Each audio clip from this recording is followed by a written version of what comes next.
여호수아서 22장 말씀입니다. 21장까지 이제 모든 땅이 분배되고 도피성도 또 세워지고 레위 지파에게 또 48개의 성읍까지 나누어 주었다는 그런 것이 기록되어 있었습니다. 이제 22장부터 남은 24장까지는 여호수아가 죽게 되는 그런 것, 여호수아의 유언, 죽음 이런 것을 기록합니다.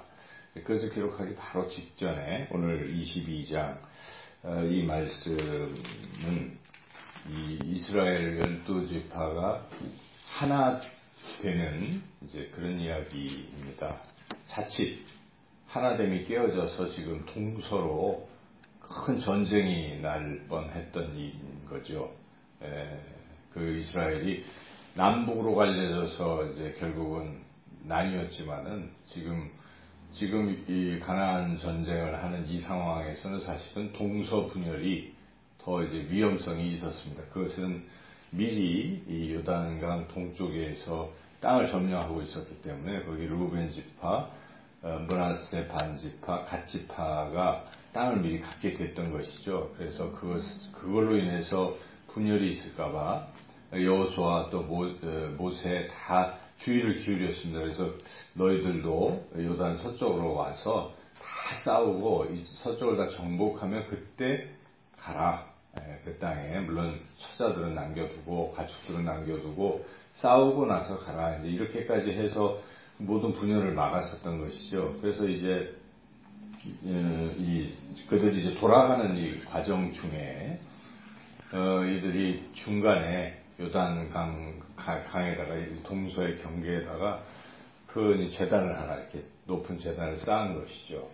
그런데 제단을 쌓았다는 소리를 듣고 이쪽에 있던 10지파는 이제 완전히 다른 신을 섬기려고 하나 보다 이렇게 오해를 했습니다. 오해를 해가지고 군대를 소집해서 이제 지금 전쟁을 일으키려고 하는 이런 위기에 치달았을 때 여기에 이제 여러 가지 일들이 있어가지고 그 위기가 이제 벗어나고 다시 동서가 화합을 해서 하나가 되는 이제 그런 이야기죠. 그래서 오늘 이 본문 말씀을 통해서 누구에게나 그런 공동체의 분열 또는 깨짐의 위험은 다 도사리고 있는 것입니다. 이런저런 것들로 교회도 그런 깨질 수 있는 그런 상황들이 있을 수 있지 않겠습니까?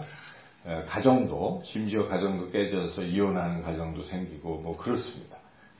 나라도 그렇고 그래서 항상 이 분열의 위험은 도사리고 있다는 것이죠. 이런 위험 속에서 우리가 어떻게 그 위험을 막을 수 있는가 오늘 이 본문을 통해서 우리 귀한 교훈을 얻을 수가 있습니다. 첫째는 좀 신중할 필요가 있다는 것입니다. 깨기 전에 뭐 전쟁을 하기 전에 좀 더 신중할 필요가 있다는 것이죠. 그냥 앞뒤 안 재고 감정과 어떤 들은 일방적인 정보만 가지고 한다 그러면 그게 잘못된 판단이 될 수가 있거든요. 그래서 항상 신중할 필요가 있습니다. 조금 시간을 좀 더디할 필요가 있습니다. 어떤 이런 큰 공동체 분열을 깰 만한 어떤 사건이라고 하면 좀 더 신중할 필요가 있다는 것이 시간을 좀 지체할 필요가 있습니다. 그리고 두 번째는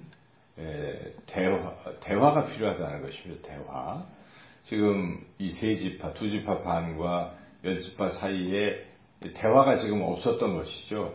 서로 사정을 물어보고 하는 이런 게 처음에 없어가지고 각자 오해한 것입니다. 한쪽에서는 다른 신을 섬긴다고 이렇게 얘기했고 한쪽은 사실은 그게 아니라 우리가 가면 우리가 이 지파 다른 10지파에서 떨어져서 공동체에서 떨어질까봐 걱정이 돼서 우리도 같은 하나님의 백성이다 하는 것을 여기다가 이제 증거로 남기자 하는 또 이런 뜻이었는데 저쪽에서는 우리를 떠나서 다른 신을 섬기려고 지금 하고 있다라고 서로 오해가 있었죠. 이렇게 오해가 생길 수 있기 때문에 이 오해를 푸는 어떤 대화가 필요하다는 것이죠. 그래서 여기서는 일단 잠깐 신중하게 제사장을 보내면서 제사장과 각 지파의 이 수령들이 찾아간 것이죠. 그래서 가서 이제 이야기를 해보니까 저쪽에서 이래저래 또 이야기를 하고 그래서 서로 오해가 풀려서 이 갔던 사람들이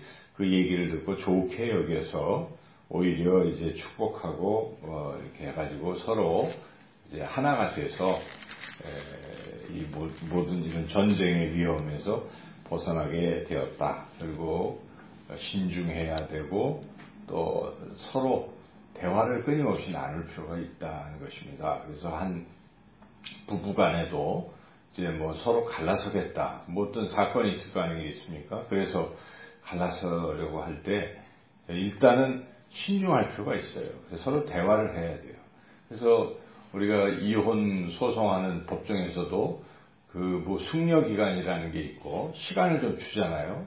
그리고 서로 좀 대화를 나누고 조정을 해보라 하는 기간을 줍니다.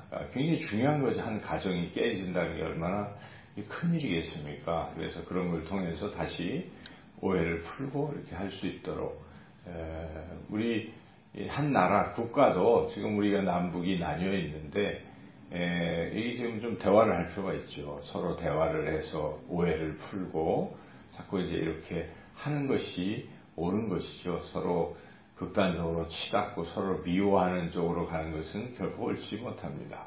그래서 지금 북한과 미국 간에도 어떤 지금 대화를 나누고 있는 이런 것들은 참 좋은 일이라는 것이죠. 성경적입니다. 성경에서도 항상 신중해야 하는 것이고 대화를 나누는 것이죠. 한 교회 공동체도 우리가 여기저기 교회 공동체가 깨지는 이런 이야기도 얼핏 듣기도 하잖아요. 근데 우리도 우리의 몸된 교회를 늘 하나됨을 지키기 위해서 어떤 일이 발생할 때 더 신중하고 또 그런 문제가 있을 때 대화를 나누어서 듣고 오해를 풀고 이렇게 나아가는 것이 성경적이고 하나님이 기뻐하시는 것일 겁니다. 그래서 항상 우리 인생에서 오늘 이 여호수아서 22장 말씀을 잘 새기고 어떤 문제가 터질 때마다 신중하고 또 대화를 자꾸 나누어서 이런 것들을 해결해 나가는 그런 저와 여러분의 삶이 되시기를 주님의 이름으로 축원합니다.